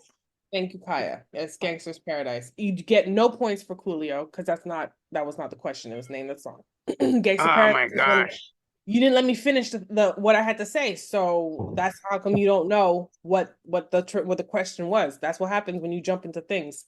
Then you just gave Kaya the point. Good job, sis. Good job. He's a mighty, mighty good man. What's the name of the song? What a Man. What a Man Salt and is. Pepper. Oh my gosh, I was on mute. I was trying to answer that one. Damn. Well, don't stay on mute. We're in trivia. What are you doing? Jump around, jump up, and get down. What is the name of the song? Cypress Hill, Jump Around. That is correct. Mace. You know, ain't nothing changed but my limp. Can't stop till I see my name on a blimp. Name that song. Do we want to go to multiple? Mace. Oh, wait. Am I just saying the name of the song, or can I say the artist? No, it's name of the song. This is what you have to name that song, not the artist. Oh, Literally, the artist. More money, more problems. More money, more problems. Thanks, you, Kaya. Kaya, you Googled it. You cheater. I saw you right Googling. here with my hands in front of you. Whatever. I'm literally sitting here like, knowing that change. Nobody we come across. Come on, man. I just did this whole thing in my head. I had to sing the whole song. That was stressful. I'm about to have an aneurysm. Who you trying to mess with, SA? Don't you know I'm loco? That's it? Mm-hmm. No. Name Wait, the song. say that one more time. Who you trying to mess with, SA? Don't you know I'm loco? I feel like the essay is a giveaway. Do we want multiple choice? Oh, here. Yeah. Multiple That's choice. not enough lyrics. Before I get into multiple choice, I'll give you the name of the artist or the group. It's Cypress Hill. For 1 point. Insane in the Membrane. That's the name of the song? Insane. So Kaya says Insane and or Insane in the Membrane. Pharaoh, what would you call this song? What would you say is the name of this song? I don't even know why we're making this thing so complicated. Why we gotta know all the songs? In the brain. Insane in the membrane. Anyways, I don't remember. I'm gonna give you half a point, Kaya, because it's Insane in the Brain, and you just kind of Insane in the Brain. Yeah, it's Insane in the Brain by Cypress Hill. Next one, my music makes me so hard, makes me say, oh my Lord. Thank you for blessing me with a mind to rhyme and 2 hype feet. Can't touch this. MC Hammer. Yes, ma'am. Oh my goodness. My music hits me so hard, makes me say, oh my Lord, thank you for blessing me. Oh, don't get me started. At first, I was in my living room like, oh. And then I organized a dance group and we did it. We did Here Comes the Hammer for my school. I was very enthralled. That's the truth. I thought I was Queen Latifah for real, y'all. Somebody save the children. Next one. With so much drama in the LBC, it's kind of hard being Snoop G. Snoop D-O-double-G. I don't know why I added a double in there. With so much drama in the LBC, it's kind of hard being Snoop D. Why are you not cammed up, Pharaoh, you cheater? Can I answer? Yes, you can answer. Gin and juice. It is correct. That is correct. Gin and juice. Pharaoh, I thought you were going to come with that one. I don't understand. He off camera. He might as well be cheating, and he ain't even taking the opportunity. Oh my God, cheat. That's whack. First of all, like he's not even cammed up. He should be taking advantage. Who cheats? Who cheats to not win? Like it's just basically. That's what I'm saying. Okay, you might as well be getting them all right. That you cam down right now. That's weird to me. If I took the opportunity to cam down, I'm cheating, bro. Oh my God! If I'm losing, I'm cheating. That's it. All right, y'all. Number 8. Number 8. I'm cheating. All right. Number 8. Okay, don't call it a comeback. I've been here for years. I'm rocking my peers, putting suckers in fear. Mama said knock you out. Mama said come on, I said that one. No, you said I didn't say knock you out. He said it in French. He said knock you out, but it's Mama said knock you out. He said knock you out, Mama. He said it in French. Knock you out, Mama. I said that's the reggaeton version. Knock you out, Mama. Okay. All right, guys. You ready for this one? Girl, your looks good. I want you back that up. Oh, that's what's his name. Back that thing up. By Mystical? It's back that thing. Did you say not mystical? Not mystical. Wow. Mystical? Wow. It's not Mystical? Wow. Who sings that? Oh, is that Mystical? Wow. Just give me the point, Jay. Because that's a 99 and 2000. Back that thing up by Juvenile. Don't. What are we talking about here? What the hell? Oh yeah, we just spoke about this a couple of weeks ago. Oh yeah, when we came back from the bachelorette party. Yes. Wow. Yeah, we just did. Wow. Okay. All right. Crazy. I got to do better. All right. Yeah, next one. Again, I thought this would be easy for Pharaoh, but clearly, I don't listen to read any song lyrics either, song names, song titles. Nah, he over there calmed down because he's playing around or something. He doing something else. That's why he can't concentrate. Oh my God. Right, go ahead. Next one. Ha, sicker than your average. Papa Twist cabbage off instinct. I just don't know the lyrics of the name of the song. So I think we all understand that this is Biggie. Yes. Would we like which one? Multiple choice questions? Multiple choice answers? Can I tell you what the answer is? Yeah. Hypnotized, Biggie Smalls. It is. It absolutely is. It is hypnotized by the Notorious B.I.G. from his Life After Death album. Damn. I can feel it. I can accept the fact that I don't know any song title. Escargot, my cargo. Next one. It was a clear black night, a clear white moon. Warren G is on the streets. Regulated. You're supposed to wait till she finished. Okay. Oh, I am? Oh shit. Okay, but sorry, you know what? Off of the strength, Kaya, and I think you could agree to this. He got to get the point. He got to get it. I'll give him the point. He was spry on this one. He was spry. Oh my gosh! I didn't think this was going to happen. Thanks, guys. No, All I right. needed him to get this point on the board because otherwise we're gonna have hell to pay next week. So he has to get a point on the board. Yeah, Let's that's go. what I'm saying. Thank you. All right, good. All right. Rev me up, my little buttercup. We can tug sheets, snuggle up, and get stuck. It sounds like you said it's hip hop. It sounds like Little R&B. Kim. Hold on. No, it's not Lil Kim. It is. No, hip- it's not. it is hip-hop. No, it's not. I will give you the artist. You can still get a point, but I will give you the artist. Heavy D and the Boys. Oh, jeez. Do we want the multiple choice answers? Hold on. Rev me up, my little buttercup. We can tug sheets, snuggle up, and get stuck. Oh, I'm hearing the song in my head now. Yeah. We should be It's splicing not. in the music. Oh, wait, love is in the house. That's not it. No. Hi, that is not it. Pharaoh for the steal. I will give you the harmony. La la la la la la la la la la la. Now that we found love, what are we gonna do? But that got Aaron Hall in it.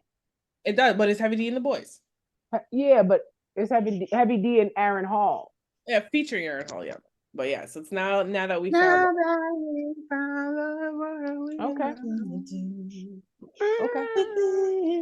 Okay. Okay. Just waking up in the morning. Gotta thank God. I don't know, but today seems kind of odd. Today's Okay. gonna be a good day. Yeah.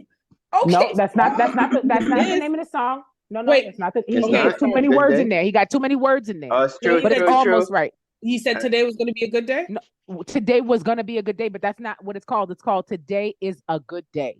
Okay. Oh my God, Kaya. Here's the thing. You're both wrong, but because you're both wrong and so close, and Pharaoh gave it first, it was a good day. The name of the song is It Was a Good Day. And like right now, we gotta get some pity points. That's okay, because I Pity actually rapped that points. song I will at take Youth of Motion as a kid. So I'll take it. I'll take the pity point. I take it because I know. Okay. No. And I think I'm this taking is- pity points. All right, you get no pity points.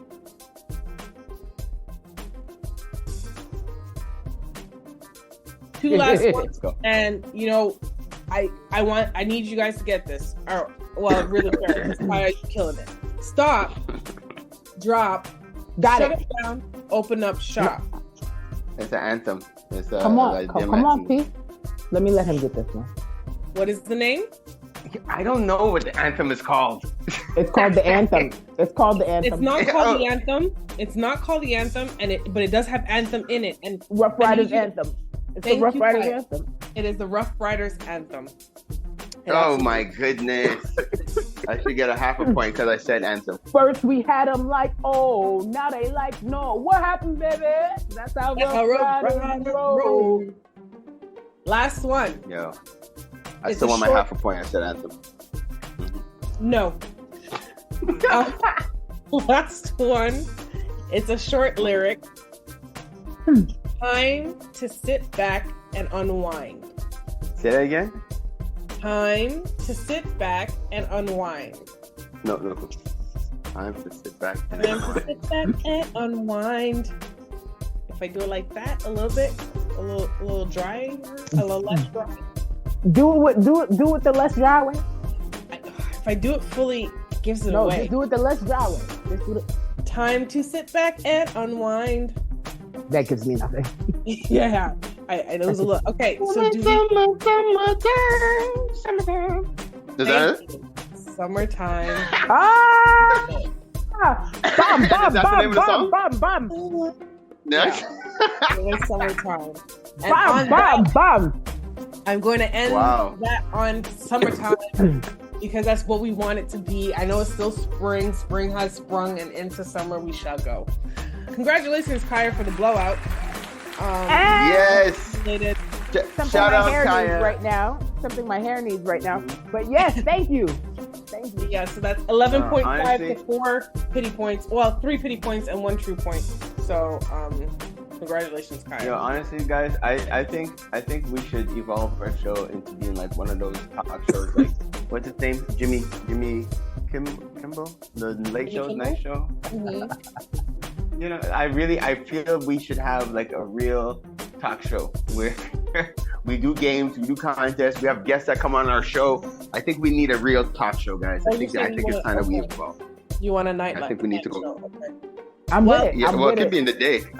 It could be in the day. I don't really care what time it is. I think we're due. But none of these shows have 3 hosts, though. Like that's not what true. makes ours dynamic. Nah, that's not how it go. That's not true. Because look, this how it go. They got Wendy Williams who sits on the stage, but then they got the DJ dude, Twitch, rest his soul, that sit on the microphone and he make commentary from the side. Yeah. And then they got the white lady with Ellen. Huh? Oh, wrong show. Right, but then she got one named Bear or something like that. Then she got a big black dude on her show that she be talking to, and a security guard that's involved, and he be saying stuff too. And then they got the white lady with the bob that be like, come from the side. And they on the show, they are regulars on the show. But this is how it goes. So you just give everybody a piece. A little piece. Mm-hmm. Yeah. Yeah. This definitely gonna be the Pharaoh show. We already know this anyway. Yeah. I'll be the censor. I'll be the censor peacemaker, the politically corrector. Yeah. And I'm gonna be off to the side screaming obscenities and stuff like, and it's gonna be like beep beep beep beep beep. They go, yeah. Or we set up like The View, right? Where we're all there and we bring a guest and we do it like that. How about that? Yeah, I'm with that too. Yeah. There we go. Dish, The View, all right. I'm with that. Well, I grind, you grind, and sometimes we need to ungrind together. That's Ungrind My Gears with Gina the Great. Thank you to our special guest. This episode is possible thanks to the awesome people at CKUT, the OFC Solo Drum, and the Caribbean Curry House. Do you have any shout-outs? Man. So this is going to be played. You absolutely get the point. I almost want to take Pharaoh at -1 for this. 2 sisters born a year apart, a day apart from each other. Who are very dear to my heart. Happy birthday to the sisters. We just celebrated both their birthdays, and I just want to send some love out to them. It is Gemini season. So I want to give a shout out to all the Geminis out there. Know that we've been going all year with these lousy people, and now it's finally our turn because they've been showing out on their birthdays with they whack little, like, don't get me started. Geminis, it's time to turn up and activate. I just want to let y'all know it's our time right now. That's it. That's all I want to say. I'm gonna jump on your shout out because that just reminded me of a post that I seen where I'm pretty sure, well, it is a fake article and it's on social media, so when I tried to fact check it wasn't real. But they were saying there was a club in New York, an exclusive club in New York that realized that Aries always cause trouble in clubs, so they're officially banned, that they're not allowed to, they don't admit Aries, and that they said that they were going to charge Geminis double because of your double personalities, so you got to pay twice. So shout out to Gemini season. Pay for both your personalities. That's funny, Pharaoh. Wow, he laughed so hard at that. Wow. But in that case, shout out to you, Kaya. It's your season. Go ahead and go get it. Amen. Thank you. I have 2 videos that I'm adding to the chat, and I'd like these to be played during my segment because my segment was short today. Okay, all right. Will do. Thanks, Kaya. So, for me, shout out to first off, as you guys are hearing this, shout out to my mom. Her 70th birthday was on the 29th of May. So shout out, mommy. Yeah, so that's gonna be. I think we're planning a little something for her. That's gonna be cool. So shout out to her. Also, you guys remember we have Earn While You Sleep. That is happening this evening. As you guys are hearing this workshop is tonight. So get in contact with the OFC if you have not registered yet. It is a free workshop and you do not want to miss it. There's awesome investment opportunities for you guys to participate in. Also just want to again shout out the city, shout out the OFC community. You know, we are a community of excellence, and anybody who vibrates on the same frequency as us, who resonate with us, who share the same values as us, I invite you guys to join the OFC. Just get in contact with OFCWeCare@gmail.com or hit us up at 514-651-4545. And that is it for me. Kings and Queens, this was the OFC Podcast Radio with Pharaoh Hammond Freeman, Queen Kaya, and myself, Gina the Great. We're on every Thursday from 7 a.m. to 9 a.m. on CKUT 90.3 FM. Hopefully you got your dose of entertainment, enlightenment, and empowerment. Stay blessed and highly favored. OFC Podcast Radio.